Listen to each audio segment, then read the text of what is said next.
queridos irmãos e amigos, esse é o primeiro vídeo do canal da nossa igreja e você está muito bem-vindo aqui em nossa escola bíblica virtual para esses tempos de pandemia que estamos vivendo. Foi uma maneira que encontramos de levar até você o estudo da Palavra de Deus.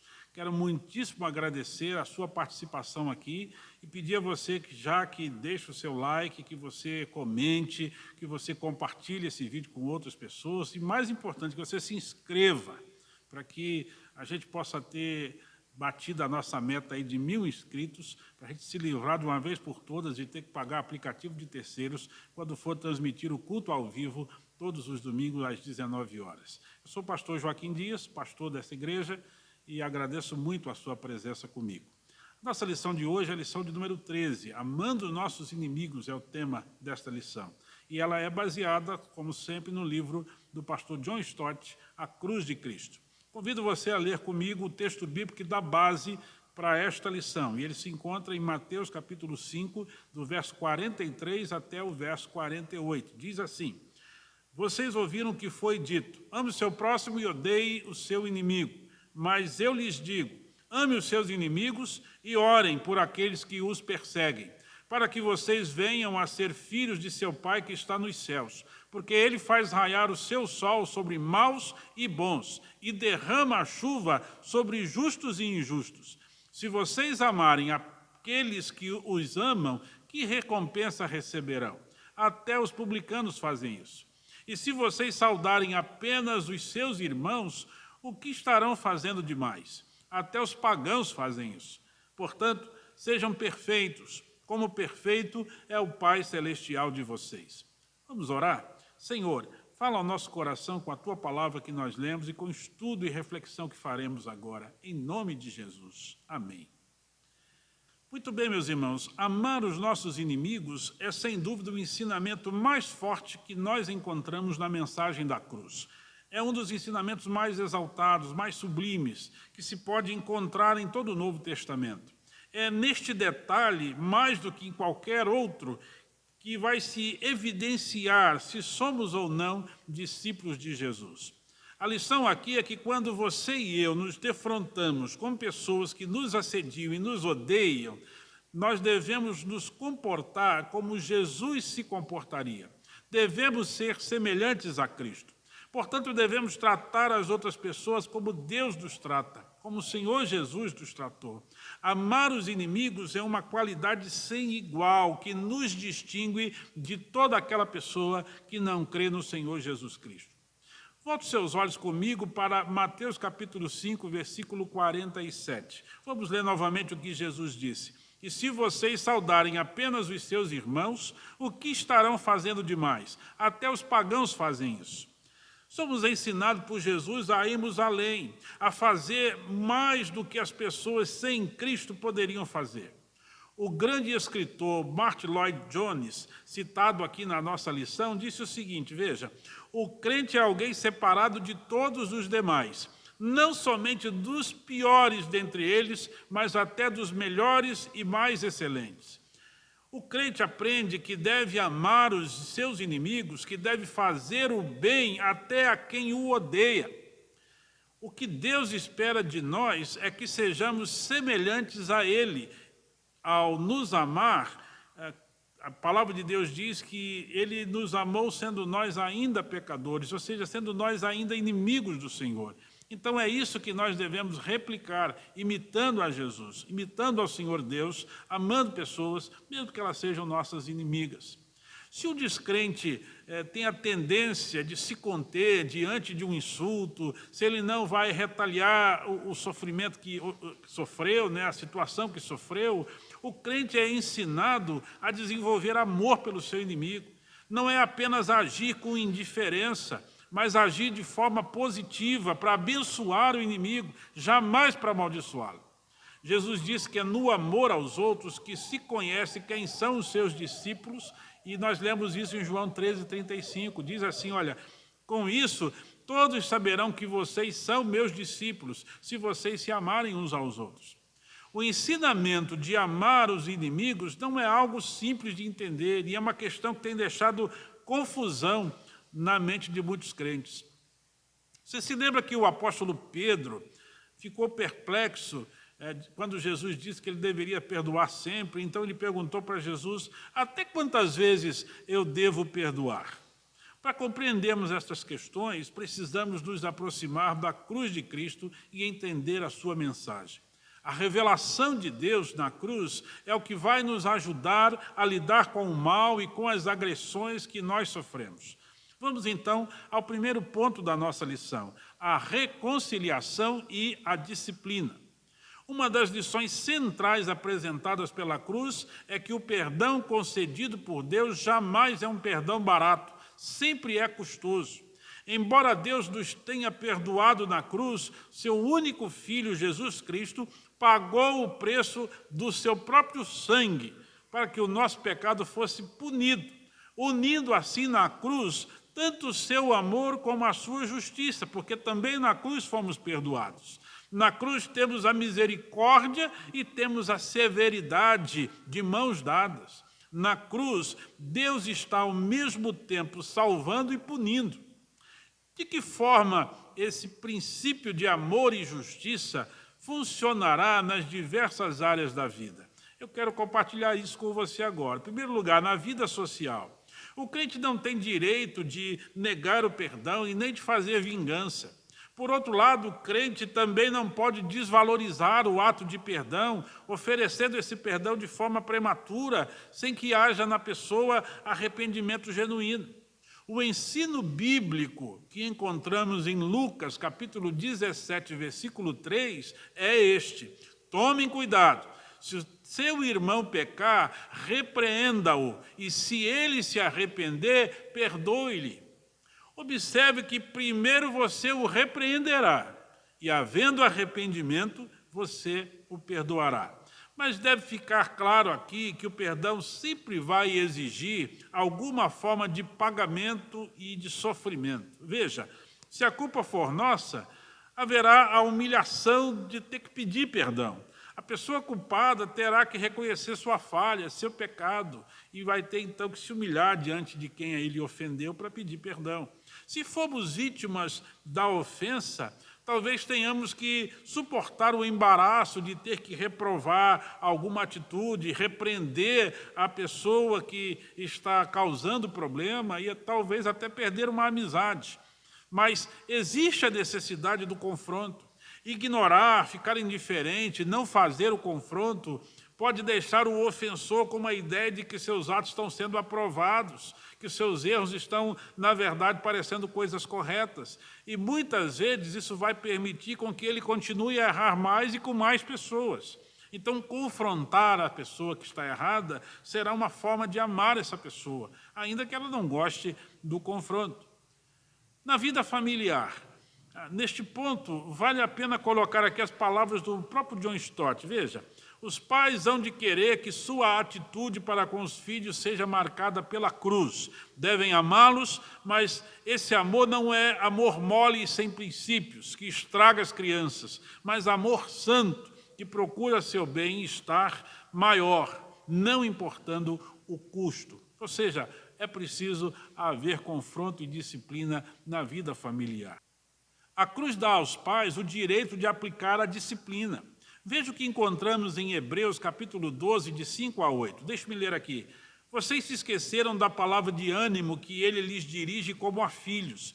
Meu filho, não despreze a disciplina do Senhor, nem se magoe com a sua repreensão, pois o Senhor disciplina a quem ama e castiga todo aquele a quem aceita como filho. Suportem as dificuldades, recebendo-as como disciplina. Deus os trata como a filhos. Pois qual o filho que não é disciplinado por seu pai? Se vocês não são disciplinados e a disciplina é para todos os filhos, então vocês não são filhos legítimos, mas sim ilegítimos. Pais, vocês precisam amar os seus filhos, e isso vai incluir repreensão e disciplina. Outra questão interessante é que a cruz modela o papel dos pais, a paternidade divina. Ao mesmo tempo que o pai se enraivece contra o mal, ele disciplina com amor. O princípio de amor e justiça também vai se aplicar na vida da igreja. Destaco aqui as palavras sábias de John Stott. A igreja hoje tem a tendência de oscilar entre a severidade extrema, que excomunga os membros por ofensas triviais, e a frouxidão extrema, que jamais admoesta os ofensores. Mateus, capítulo 18, versículos 15 a 17, Jesus determinou ali um procedimento que se desenvolve através de fases, um procedimento para a igreja seguir.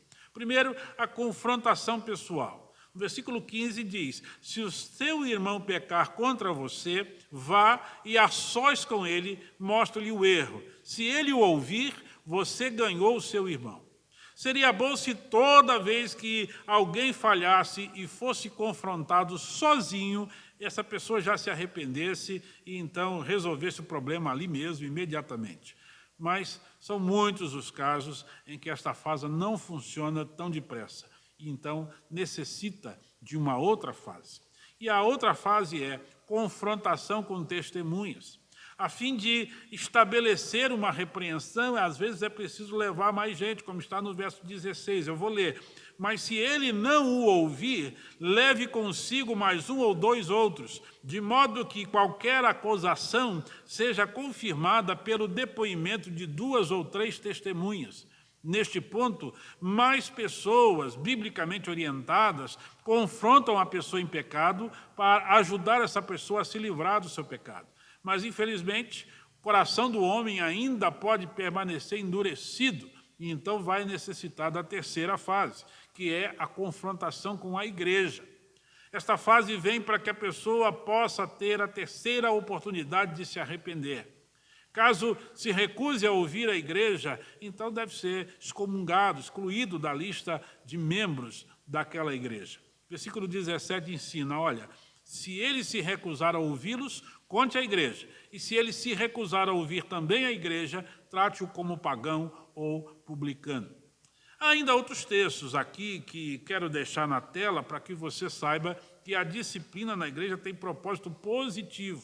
A disciplina é para recuperar pessoas, é para ajudá-las a se voltar para a comunhão com a igreja e com os irmãos e também, principalmente, comunhão com Deus. Anote esses textos, leia-os da sua casa, são eles. Gálatas, capítulo 6, versículos 1 e 2, 1 Timóteo 1, 20 e 1 Coríntios 5, 5. Existem muitos outros, mas você vai usar esses aí. Devemos lembrar, queridos, que as pessoas não são excluídas das igrejas porque pecaram, mas porque, ao haverem cometido pecado, não se arrependem, insistem em continuar no erro, mesmo após o confronto em qualquer uma daquelas 3 fases, uma pessoa sozinha falando com ele, um grupo de irmãos e, por fim, uma ação de toda a igreja. Muito bem, vamos agora para o segundo ponto da nossa lição, atitudes cristãs para com o mal. A Bíblia deixou um mandamento para todos nós, a abençoar os que nos perseguem e fazer o bem aos nossos inimigos. Com base neste mandamento, uma dúvida honesta pode surgir. Como devemos reagir às ofensas dos nossos inimigos? Paulo, em Romanos, capítulo 12, versículos 9 a 21, texto do qual apenas faremos alguns destaques aqui, mas eu peço que você leia por completo na sua casa depois, então anota aí, né, Romanos, capítulo 12, versículos 9 a 21, Paulo deixa 4 considerações a respeito do mal. A primeira delas, odiar o mal, está no versículo 9. Ele diz, o amor deve ser sincero, odeiem o que é mal, apeguem-se ao que é bom. O mal para o cristão jamais pode ser visto como algo sem importância, nem como algo que possa ser tolerado, possa ser aceito. Para o salvo por Cristo, o mal sempre será chamado de pecado. O mal deve ser odiado, pois Deus odeia o mal, visto que Deus é santo. E como imitadores de Deus que devemos ser, nós também devemos odiar o mal. Porém, é preciso lembrar que, ao odiar o mal, Deus não nos odeia com ele. Outra consideração importante no texto é que não devemos tornar a ninguém mal por mal, está lá nos versículos 17 ao 19. Não retribuam a ninguém mal por mal, procurem fazer o que é correto aos olhos de todos, façam todo o possível para viver em paz com todos. Amados, nunca procurem vingar-se, mas deixem com Deus a ira, pois está escrito, minha é a vingança, eu retribuirei, diz o Senhor. Como crentes, não temos qualquer permissão de fazer vingança. Na cruz, Jesus exemplificou com perfeição o seu próprio ensino. Ao retribuirmos o mal, tornamos pior o mundo em que vivemos, porque somos de Cristo e é esperado de nós o mesmo amor encontrado na pessoa de Cristo. Afinal, a palavra cristão significa pequeno Cristo, ou seja, uma boa imitação de Jesus. Ser discípulo de Cristo inclui imitar todas as ações, todas as reações de Jesus. Esse é o nosso alvo. Outra consideração importante é, devemos vencer o mal, está no versículo 21. Não se deixem vencer pelo mal, mas vençam o mal com o bem. Como fazer isso? A receita de Jesus foi fazer o bem aos que vos odeiam, bendizei aos que vos maldizem, orai pelos que vos caluniam. Está lá em Mateus 5, versículo 44. Paulo, inspirado por Jesus, ensinou, abençoai os que vos perseguem, Romanos 12, 14. Se teu inimigo tiver fome, dá-lhe de comer, Romanos 12, 20. Como lemos no versículo 21, agora há pouco, vencemos o mal fazendo o bem. A quarta consideração de Paulo é, o mal deve ser punido, está lá em Romanos 2, versículo 9. Haverá tribulação e angústia para todo ser humano que pratica o mal, primeiro para o judeu, depois para o grego. Se estamos proibidos de vingar o mal, quem pode fazê-lo? A maneira de resolver o problema é a seguinte, individualmente, estamos proibidos de fazer vingança, porém podemos acionar a justiça. É preciso distinguir entre vingança individual, esta que é proibida por Deus, de vingança judicial, esta Deus aprova. A vingança judicial é aquela feita pelas mãos de Deus, como nós encontramos lá em Naum, capítulo 1, versículo 2. Eu vou ler aqui. O Senhor é Deus zeloso e vingador. O Senhor é vingador, seu furor é terrível. O Senhor executa vingança contra os seus adversários e manifesta o seu furor contra os seus inimigos. Outro exemplo da vingança judicial, aprovada por Deus, é aquela que encontramos por meio dos magistrados, né, instituídos pelo Estado. E já que estamos falando em Estado, vamos para o terceiro ponto da nossa lição, a autoridade do Estado. Como todo cristão deve ver o Estado e a sua autoridade? Paulo traz um importante esclarecimento em Romanos, capítulo 13. Neste capítulo, ele ensina que o Estado é ministro de Deus e que o seu propósito é punir o mal e promover o bem. Mas é bom observar que, para cumprir esse propósito, o Estado precisa e pode usar a força, tanto contra o agressor que ameaça de fora, no caso de uma guerra, quanto contra o agressor que está dentro, no caso, os criminosos. Porém, Romanos 13 não pode ser usado como desculpa para exercer um governo arbitrário ou exagerar no uso da força. É preciso distinguir entre violência, que é o uso do poder sem controle e sem princípios, e força, o seu uso controlado para punir o malfeitor. Portanto, rigoroso controle deve ser exercido pelo Estado na aplicação da força. Eu vou apenas registrar 4 destaques importantes desse assunto. Primeiro, restrição. A força deve ser exercida como último recurso, se esgotada todas as outras opções. Segundo, discriminação e controle. A Bíblia expressa horror para com o derramamento do sangue inocente. Isso torna ilegal o uso indiscriminado de armas, por exemplo, num bombardeio civil. A ação da força requer alto grau de discernimento, de modo que somente o mal seja punido, não as pessoas inocentes. Proporção é o terceiro ponto. O sofrimento causado deve ser menor do que o que está sendo suportado.